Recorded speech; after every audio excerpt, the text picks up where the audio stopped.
This isn't something that should be in our minds just for the next 6 months because it's a popular thing. This is the thing that we need to be doing on a consistent basis. And for me, probably for the rest of my life. This week on Listen In, we are talking about how to grow Black leaders in design and advertising. Frankly, the advertising industry, along with many aspects of the rest of the world, is in a crisis. We do not have as many Black leaders in design and advertising as we do Black people in the percentage of our population. And, that clearly represents a potential loss to the industry of a great deal of talent and insight and diversity of point of view. I want to say before we start, I want to acknowledge that there is extraordinary Black talent in the industry all over the place, and Black agencies. We've seen great work for many years now from Carol H. Williams, now Saturday Morning, Burrell Communications, and Pastilla, where our guest, today's co-founder, Rudy Manning, is from an agency called Pastilla in Pasadena. And it's an agency, obviously, co-founded by Rudy. So without further ado, welcome, Rudy Manning. Thank you. Thank you, Matt. Thank you for having me on. Appreciate it. Yeah. So first of all, I always like to start from what does aCCO mean at Pastilla? What do you do there? As the, number one, I'm the co-founder. I merged with another agency 2 years ago, but I'm the original founder on my side for the first, 14 years of the company. And so essentially, as a chief creative officer of a smaller agency, at least in the beginning, you're kind of in charge of not only just the business operation, but the creative vision of the agency, right? The strategic creative vision, like what types of clients are we heading, what types of level of creative, what type of creative team that we need to build, what kind of positioning do we want for the company, how do we want to position ourselves as an agency, as a creative agency.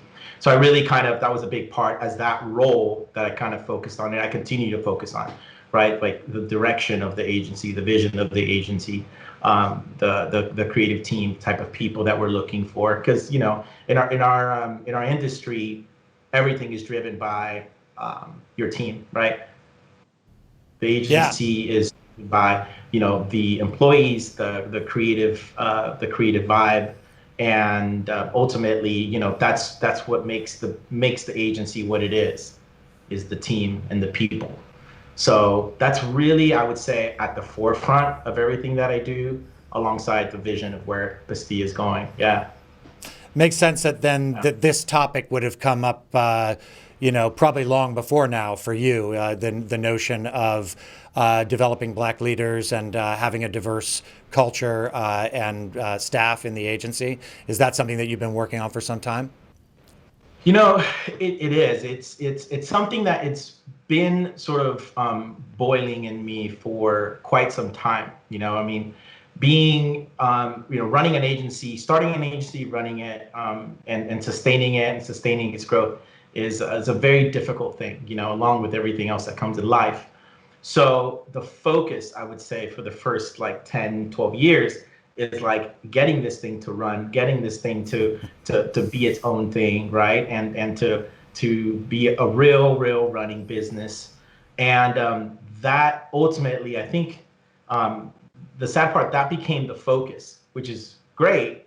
But I think now, I would say maybe starting the past 3 years, I started thinking a little bit of my role, right? As a designer of color, and how I can even help, sort of scale and grow and create more awareness about design in other cultures, specifically Black culture and the Black community, because it's definitely, it's very rare for me over the years to have somebody who's Black have a portfolio, get submitted to me, and because you're focused on, running the agency, you're kind of looking for what's really close and around you. And when those opportunities aren't there, you just kind of focus on what it is, the day to day. But now, with everything going on, it's kind of definitely reawakened what's been boiling in me. and it's sort of like set the stage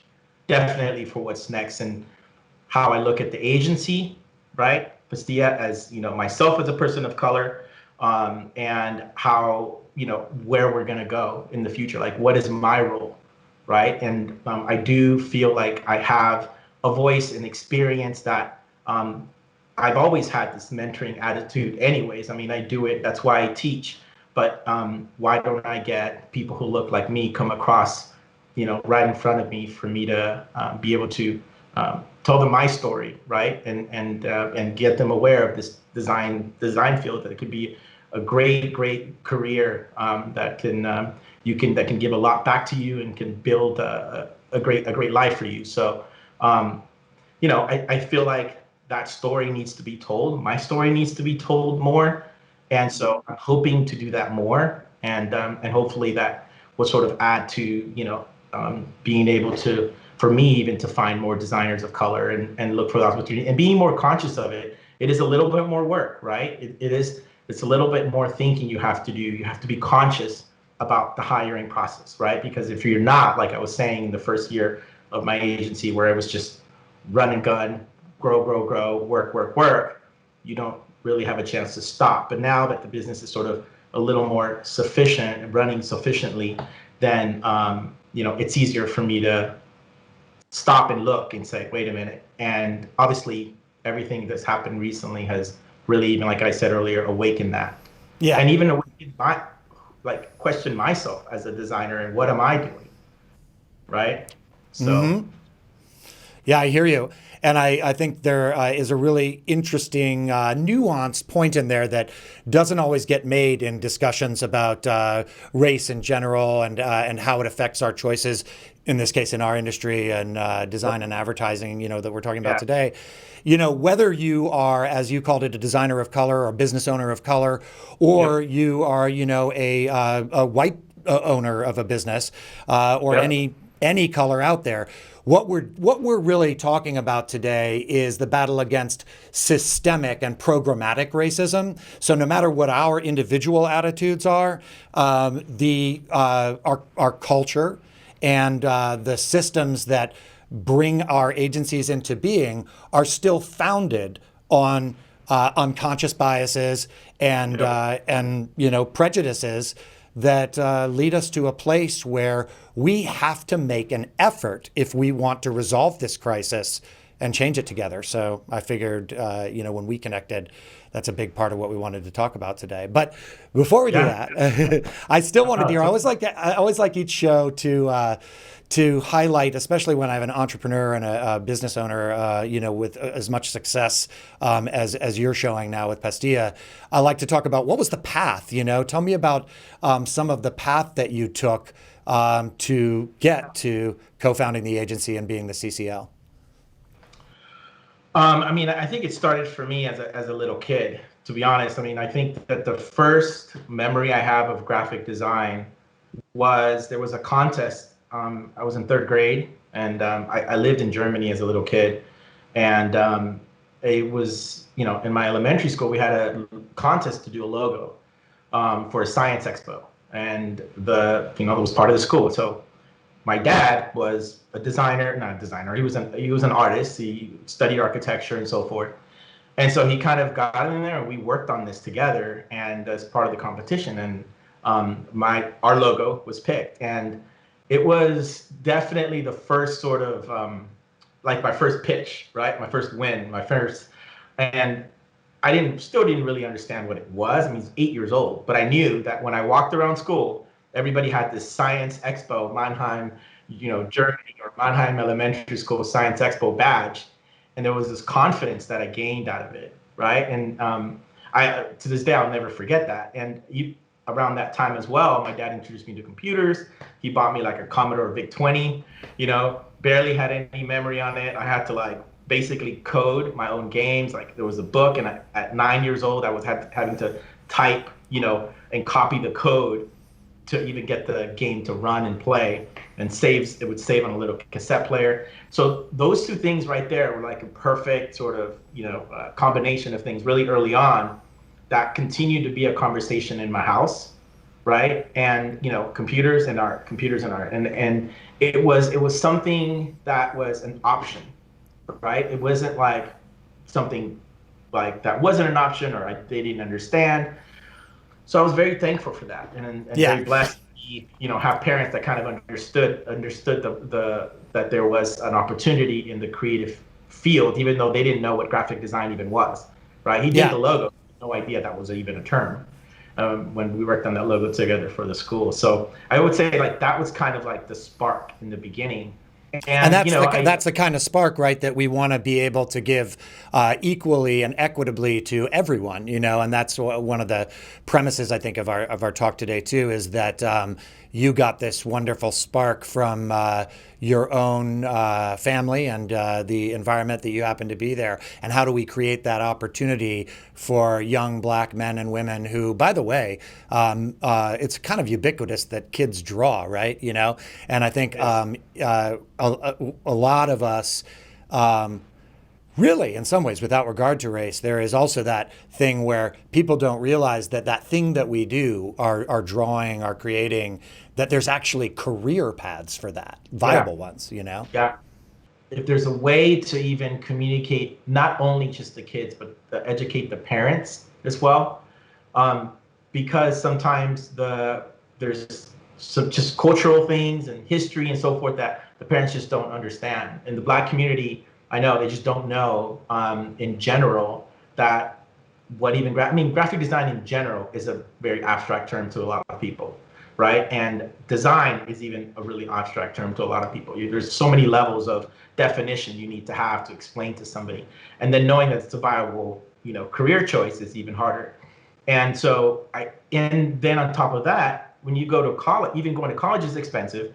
And if you're going to go to college and the families have money, let's say, or have some opportunity to go to college, it would almost be strange for them, like, out of all these things, you're going to study art, right? Like, study art. That's kind of as simple as what it gets. And that level of understanding isn't there, right? Of like how many more industries or careers you can have within the arts. And then it becomes not a choice. It becomes something like, where I've heard this before, where the families are kind of, almost pushing away that choice from the child, even if it's something that they like, because it's so expensive already, right? Yeah. Art school is so expensive. Why pick art? And so I think it's a very complex thing, but I think a lot of it from the parental side is educating the parents is a very, very big, important part of making a dent in creating more Black designers. So we got the spark, right? You got the spark, and then what happened next? What do you think of the milestones that led you to where you are now? Well, I think then another combination of that was that my mother started a business. I think I was like maybe 13. She had gotten remarried, and she started her business with her husband. And so I saw that, and I saw the success of that, and it was a janitorial business, but the business scaled really fast, really quickly, provided really, really well for me and my brother, and gave us a great life, and just seeing that entrepreneurial spirit in her and that drive, so now I get out of school and I'm wanting to do art, and I have a friend in my art class that, his name's Jose Caballero. He's actually ended up going to art center with me, and he was just in my art class, and he was Puerto Rican, right? And number one, I mean, he spoke Spanish. It's somebody who I can kind of relate to. And he said that he was going to go to, study graphic design, and I didn't know what it was. And he said, like, oh, it's like work doing logos for MTV is what he ended up saying. I just kind of sparked that little comment, sparked my interest. And and then seeing him as a Puerto Rican, Latino, made, I could relate to that, and I saw that, and I remembered that, and a couple of years later I ended up running into him at Art Center. So it's a combination, if you can see, of a lot of different things that are sort of lined up, right? My dad's background, the computers, my mom's sort of entrepreneur spirit, and just sort of being in that circle. And I think as a child, I was kind of aware and open ears to like listen and hear, already kind of having a little bit of a driven spirit already. I was hungry to want to learn and want to see what my options are. So that's kind of like how even just the term graphic design came to me, was through Jose. I'd never heard that before him. And he was like a year older. So when he graduated, I didn't see him until a couple of years. We ended up connecting again at Art Center, and we're still friends to this day. So that's a great story. Yeah. We've had Chris Do on the show before, so I know of Jose, although I've never had the pleasure of working with him yet, but I've heard amazing things. Yeah, definitely. He's been a great mentor to me over the years, for sure. And then the last part, I guess, is where you are today, kind of the vision for Pasadena. One of the things I've been intrigued by is how many different types of work you've done in design over the years. And it feels like that's kind of intentional. Is that a part of the agency vision? Yeah, it's right out of school. I always said, I love design. I fell in love with design, and it's all I wanted to do. It's all I thought about. It's everything that sort of was driving me, and I didn't care what it was. And packaging, motion, interactive design, and my portfolio showed it. The companies that I ended up working really liked that from a lot of the work that I see and the experience that I had over the years. And so when I started the studio, I thought, you know what, it's great. My studio, I want to still continue that movement and really sort of think of design holistically as much as possible. Like the Eames couple that really just saw art and design as sort of one unit, right? It was like a playground of creativity. So I kind of wanted to, sort of stay in that spirit.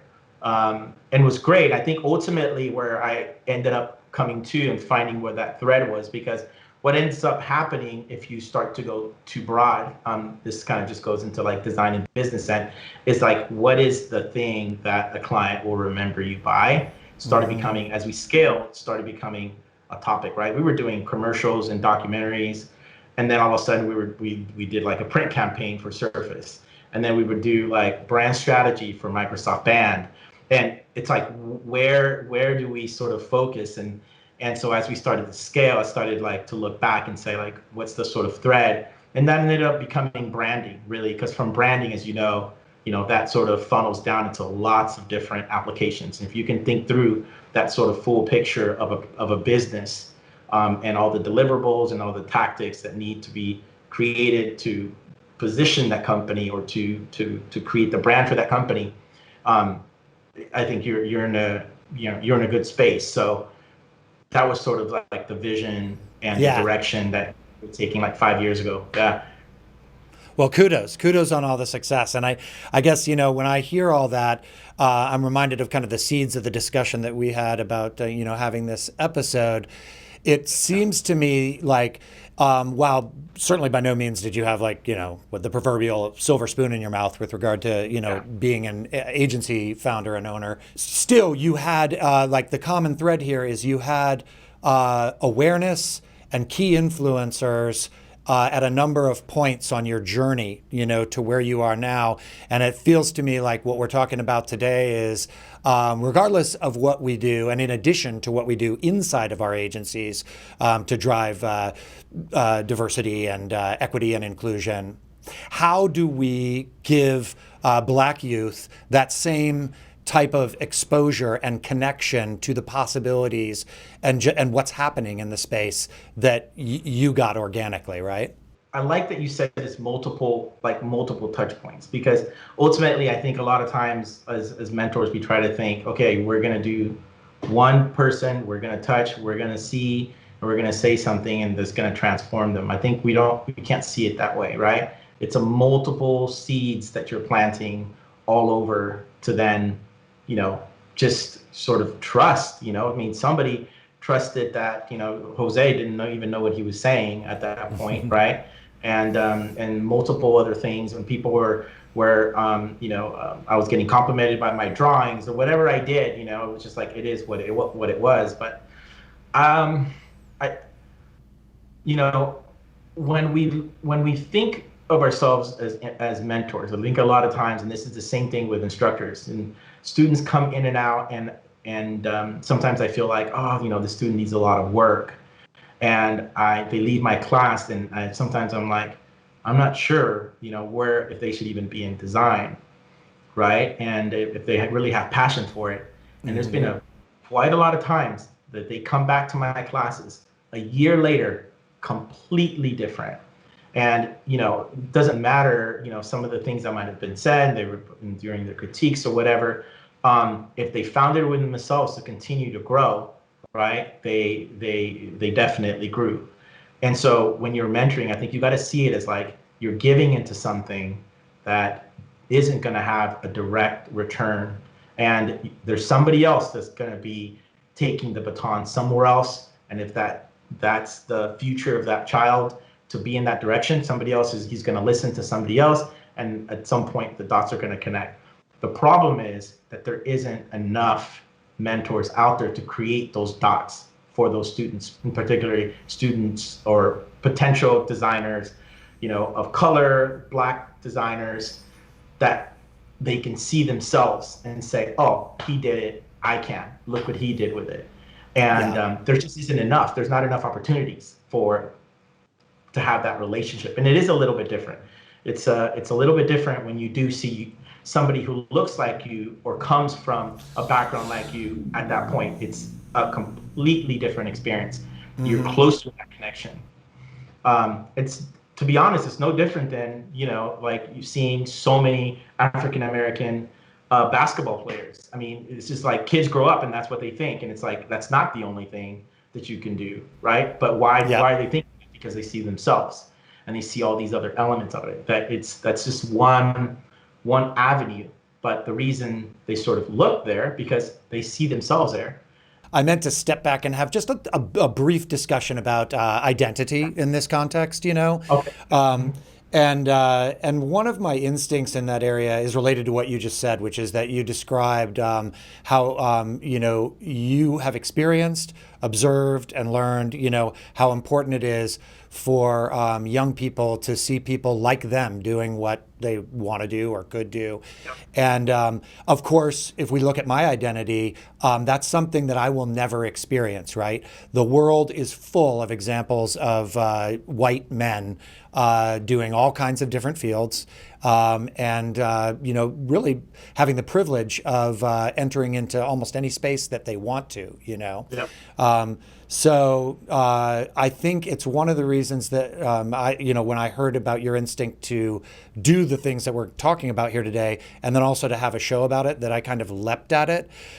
Because I feel like one of the best things that I can do, not having that context in my identity, is to just drive discussion, to drive people like you and me talking to each other and creating a community that nurtures those seeds that you're talking about. So that's kind of the identity that I bring to it. And I wondered as I began to talk to you, how do you identify?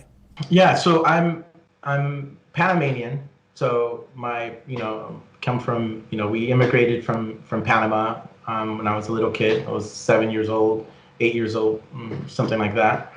And so, Spanish is my culture. I always consider myself Latino. That is my culture. That is my, my sort of roots.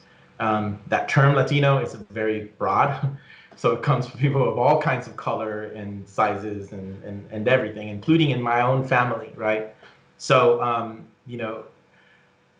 when I came here to the United States, it's different. And I came here to the United States, I didn't speak any English. So they're looking at this guy, like, who's this brown black guy, like, can't speak English, like, why can't you speak English? Everybody else here speaks English, that kind of connotation always kind of stuck with me a little bit. And so I kind of, at least a long time ago, I felt like where do I belong, or what really am I? I mean, it's very different. I think if we would have immigrated, say, to New York or, anywhere like in Brooklyn or back in the day, it would have been, very easy to say, oh, it's Spanish with everybody else, because there's a lot of people that look like me, Afro-Latino, all over Brooklyn and New York as well. It's a big Puerto Rican, Dominican, community there. So here it wasn't so much. It was very different, especially as a little kid. So I mean, what do I consider myself? I guess, I mean, as of recently, maybe like more Afro-Latino. I can't. It's just that's kind of, if there's anything sort of I kind of lean to, would be something like that, specifically. And I'm okay with it. I accept that I have roots of from all kinds of different areas, and how I'm looked at here, I'm very aware of it, and most recently with everything happening with George Floyd, I think a lot of times I'm so caught up in work and everything else that you kind of, even throughout the years of me growing in this industry, you almost become kind of numb of some of the little connotations of slight cultural biases that they might perceive. And most of them are like, because everybody, the general population of somebody looks like me, we would think, okay, but he's Black. So I definitely have felt those cultural biases in different places that I've worked. And it's very subtle, very innocent a lot of times. But, and I almost, I don't want to say suppressed them, but just kind of like they sort of took a back seat. But recently, I think with everything happening with George Floyd and the constant conversation, it definitely definitely woke some memories and some thoughts and things that maybe I hadn't really paid so much attention to before, or I had kind of dismissed. And it's been really interesting because it's kind of that question of like, how do I identify myself, is like you asked, it gets even more complex because like, okay, what's more important, how I identify myself, or if I walk by somebody, what do they think I am? Right? And Yeah. like, are they thinking, okay, this person is Black, or are they thinking, I'm not sure what this person is, but this person is, like how much that matters and what that connotation is doesn't have anything to do with me. It's their opinion, it's their perspective, vision, I think one of the reasons, by the way, that I wanted to step back and talk about that for a second is, well, first of all, it's hard, and yet it is, I think, necessary, because if there's one thing that we've learned in recent times, both coming out of COVID, already part ingrained in our next generation of customers in Gen Z, and then also in the aftermath of George Floyd, is the power and importance of authenticity. And I feel like it's important to understand how we identify, because like if we're going to build a movement, together, starting from you and me, which is sort of a little Pasadena movement. We want to know what we're missing, and in addition to what we have. And so it'll be interesting to see how we can develop a program that continues to add voices and add diversity that will also make it more and more authentic to the many different people that it's reaching out to and speaking to, right? Yep. Do you remember when your first consciousness it became of like you're feeling like you were seeing Black designers and Black people in advertising underrepresented? I think it started at Art Center. I think I was maybe one of two people who were of color. There was maybe a handful of people who were Latino. One, but I hate to kind of say it, like skin color was slightly lighter, mine was slightly darker. It's like this weird, and there was another great designer who was from Africa. She was from, I believe, Kenya, and she was in my term. But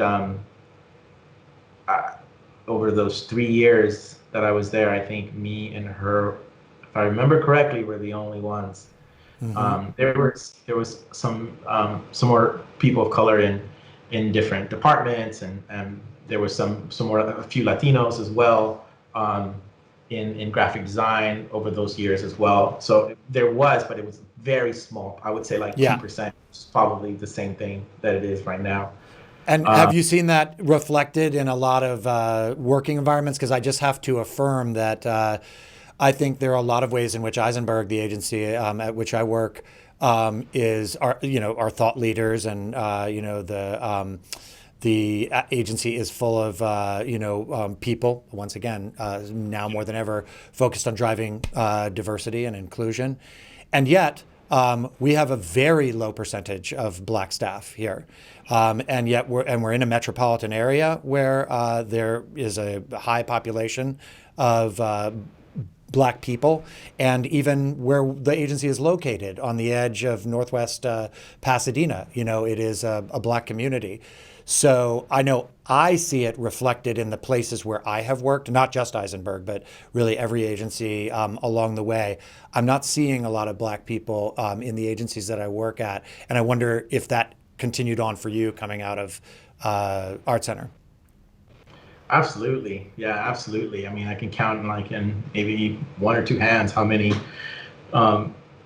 people of color that I work with over 20 years now, and specifically in graphic design, even less. Some were maybe were in animation and sort of other sort of industries or disciplines around graphic design, but specifically as a trained graphic designer, I one person who actually I probably should mention was really interesting for me is when I was at Art Center at night,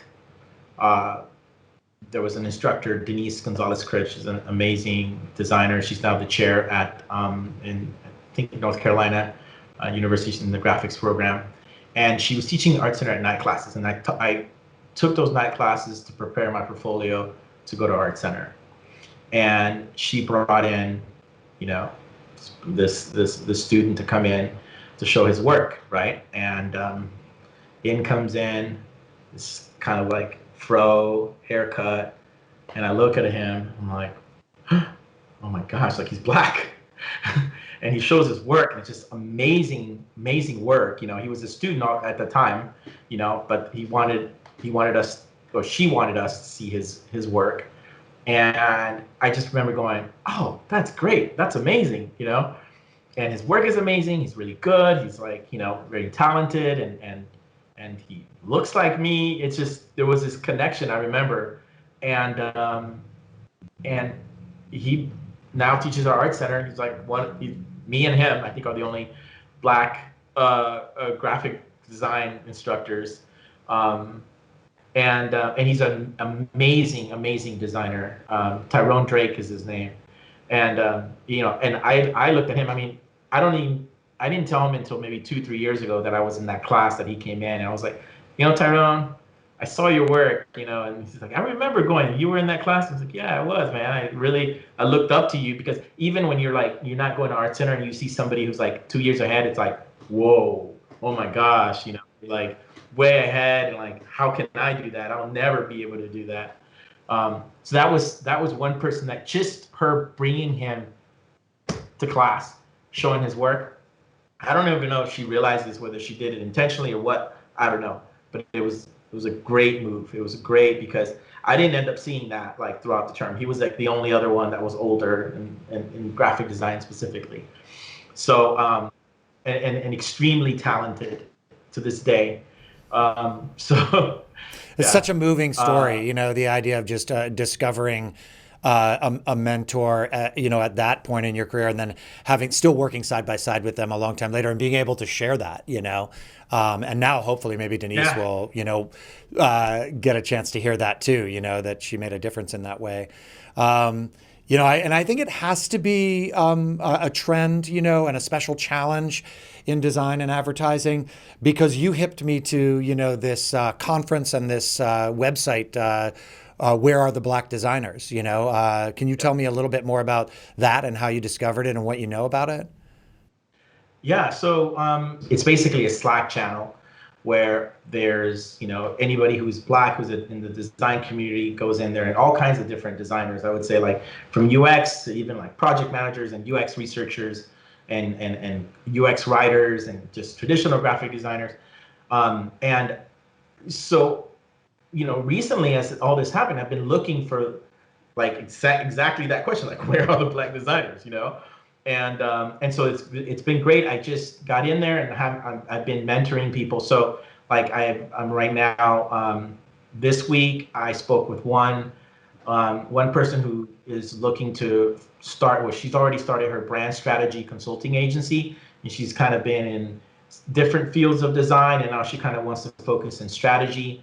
And she's been running it for 6 months, and she wanted to get my opinion, like what it was to to start my company and what kind of input. So I just talked with her for like an hour and a half, listened to what got her to where she's at, and what are her struggles and where she's thinking of going, and then just kind of listened for a good half hour, and then sort of gave her some of my thoughts and my opinions, and gave her some of my background and so forth. And and I told her to stay connected, and so that's I want to do more of that, and I have a couple other meetings set up for next week. So I'm going to try to do that at least once or twice a week.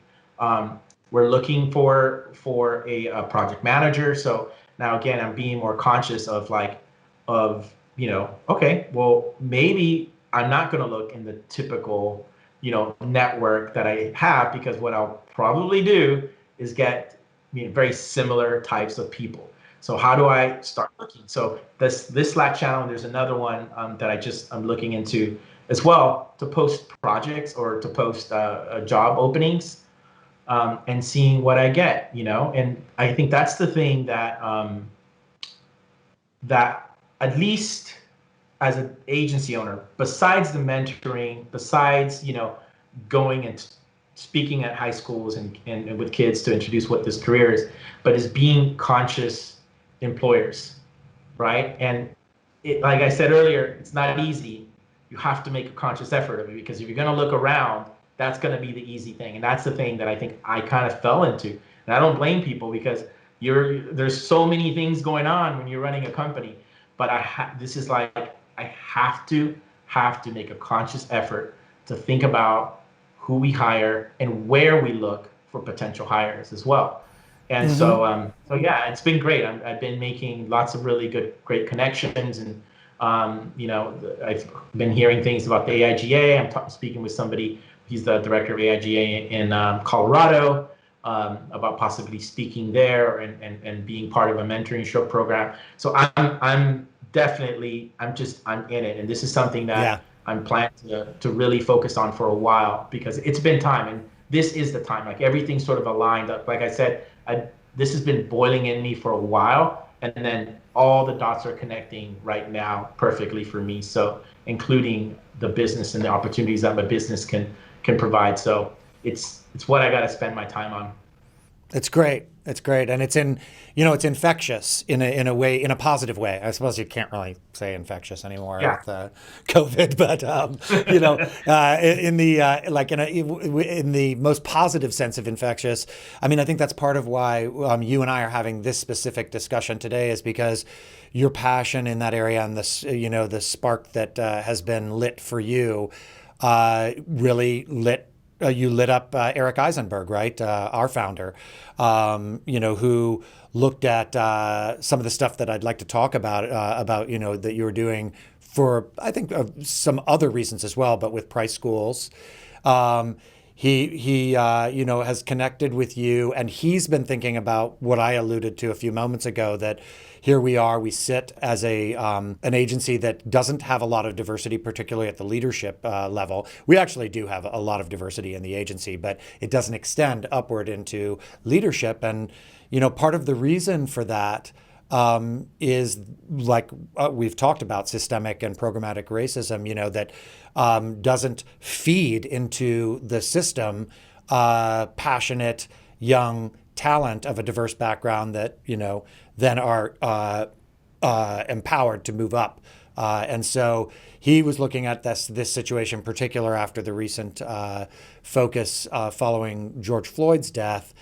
And I know he reached out to you to say, how can we develop something together and think globally in the way that we're talking about here today, but act locally, like literally just do something here in the Pasadena area to drive awareness of design and advertising amongst Black youth and in Black schools. And that's kind of a natural segue to, even if it wasn't motivated at this point for the same exact thing, for you to share a little bit about the work that you did with Price School and how that evolved and what it did to continue lighting you up, as it were. Yeah, I mean, like I said earlier, like all these dots are just connecting all at the same time right now for me. And Price is a school that we did some creative and marketing for. My wife did a beautiful, I would say, a 3-4 minute documentary film that kind of ended up becoming a commercial for the school about maybe 2.5 years ago. She did like this music video that became a campaign where the students were involved. And so when we started working with them, the school was kind of closing. Long story short, we ended up in the long term, along with some other funding and so forth, helping continue to keep the school open. And so, but it's the school is a primarily African American school. There's it's got like 100% graduation rate, 100% college acceptance rate. The type of education that you get at that school, at that like focus, it's not a big school, but is fabulous. And started seeing and listening and thinking about over the years is like I didn't see any particular graphic design programs in there, or there wasn't a lot of talk about the arts program, even though they have some theater, they definitely have some music and so forth. But and so I knew back in my mind at some point I sort of want to get back to seeing and finding a way for me to get more involved there with the arts program, to be able to involve and to be able to just communicate and what design is and so forth. And so then what I ended up doing, I ended up talking with Sean from Art Center. He's the chair of the graphics department there and the master's graphics department as well. So we sort of, introduced Art Center to Price, and what better school to have them connected. And Art Center obviously has tons of resources. There was new scholarships that were opening up and new opportunities. So this is all kind of still in the works, but we've come up with like 5 or 6 different ideas and ways that we can, have some of the designers like myself, Tyrone, and other Latino instructors as well that are going to go to the school to help either define some curriculum, do presentations, do tours, do sort of like career workshops, do the design workshops, and just kind of get them a little, sort of plant those little seeds in those students that might be creative, and even like find ways to have design related to them, to the brands that they buy, the shoes that they wear, the the music that they listen to, and see that graphic design is everywhere around them, and that their opportunities isn't just in playing a sport, for example, but it's also designing the whole entire identity system for a sports team, or doing the marketing campaign for the sports team. While I was doing that, Eric reached out about the idea of reaching out to some of the schools in Pasadena. And Right. so, the job was to go and help teach art classes in schools, and the schools were in Northwest Pasadena. So John Muir is a really big school there, Yep. and go there and help the instructor. I would go and talk about what I do and so forth. Like, again, I have no idea where that turned out. Maybe a student ended up going to another school or somewhere and study art or graphic design. But I know that early on I was there, like, just doing the same thing that I'm hoping to do even now. So Eric's looking to find the right people to come up with some programs, because, as the public schools really don't have art programs like at all anymore. And so those opportunities are getting even harder to be able to find. And I know that a lot of my students that end up going to Art Center now, I would say now probably about 50% of them, they end up taking these kind of academy design classes that are very popular now in Los Angeles and Orange County, where they're studying graphic design at 14, 15 years old. And so like they come right at the art center now way younger than they did when I was in school, and knowing a lot of the programs, but they still haven't really fully matured some, but their graphic design understanding is so much higher than mine was, definitely at 18, 19 years old. And so like those opportunities are out there for certain people who know about it and who can afford it. But if you don't know about it, it's not around you, now you have the same problem, right? Where, okay, it's not around you and it's not an opportunity. And so I think what we're looking to do is find a way, not I think, definitely what we're looking to do is find a way to be involved more in the school district of Pasadena, right here where, both Eric and I have had businesses for basically, me for 15, 16 years, Eric for 20, 25 years. Yeah. So, and to be more involved and see that. I mean, we have one of the best design schools right here in Pasadena, but I don't see a lot of students from Pasadena high schools. I've had like maybe two. I've had one over 6 years that's from Pasadena High School, a public school, and I have one friend who actually went to a Pasadena high school years before, and then I've had like maybe 2 or 3 students from South Pasadena. I want to take a step back and say kudos to Art Center, especially because earlier on in our chat, they show up as like there aren't very many people of color studying there when you're studying there. Well, that was, as we've been talking about, and probably is the case all over. So it's great, to hear that Sean Adams, is also receptive to the idea of, developing new programs to nurture awareness and talent in Black schools. If we go in or, bring students out and create those kind of sparks that you had from your dad and your brother and the other things that we talked about in the beginning of the episode, the students from John Muir can certainly go on and, go to NYU and Oberlin and any, wherever they want in the world. But, for them to even have that spark, it requires exposure and awareness, right? Exactly. And I think that's the thing is that, it's not real. Definitely, it's not like, I think even for Sean, it's not about like, hey, let's go to Art Center. I mean, Sean didn't go to Art Center, he's from Cal Arts. It's more about the exposure of design. And if the students, let's say from Price decide to go somewhere else or study a different, I mean, that's not the thing. And it would be the same in Pasadena. Absolutely. Yep. So, one of the things I was thinking about today was to kind of make a little pledge with you. That's new. I haven't done that in an episode before. And I think, you mentioned a minute ago, like you started, I do this a lot, I'm trying to do this. No, wait, I'm doing this. Yeah. And that's kind of the way that I wanted to end the episode is kind of with a shared commitment, between you and I. I don't know that we know exactly what we can achieve yet and exactly how we will achieve it.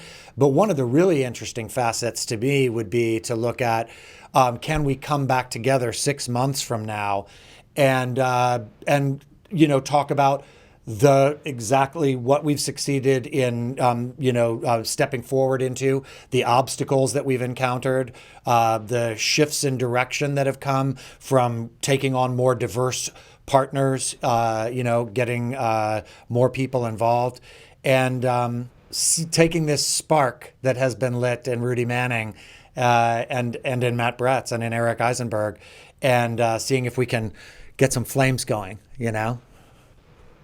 Absolutely. I'll take that pledge without a doubt. I mean, I think it's a lot of it is about action. We just need to take action, swift action, consistency.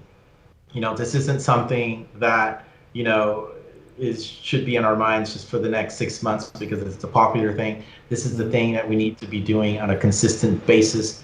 And for me, probably for the rest of my life, it needs to be something that's top of mind and way more conscious than I have been in this beginning part of my career. And, I think maybe back of my mind, the sort of boiling, that sort of stage of getting to this point, which is basically me getting to a point where the agency and myself are sort of established to the point where now I can make a bigger impact, right?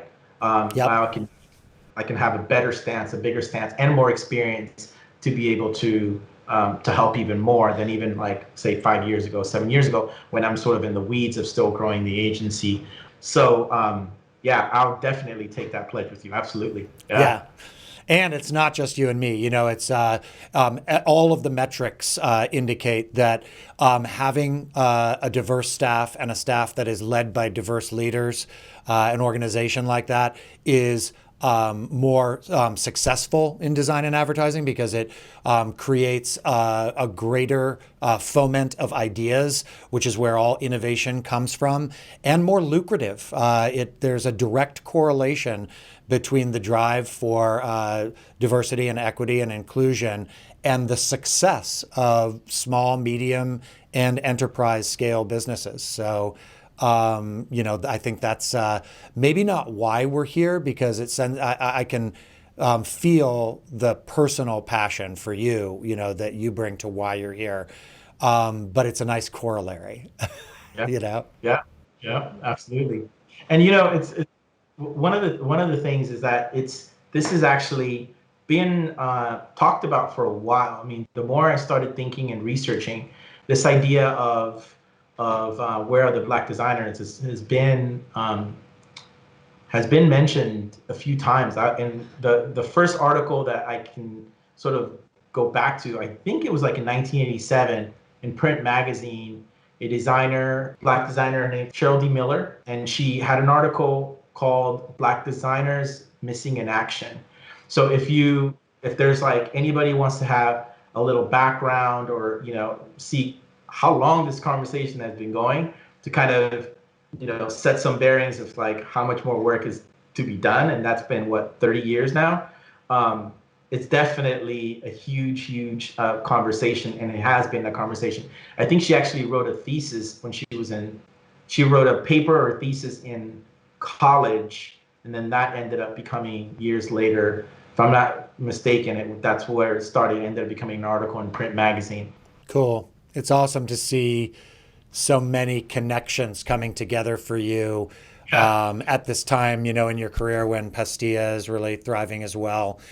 So congratulations and thank you too. Thank you, for your talent and for your generosity in coming on the show and sharing your point of view. And let's be back here in 6 months and see what we've accomplished.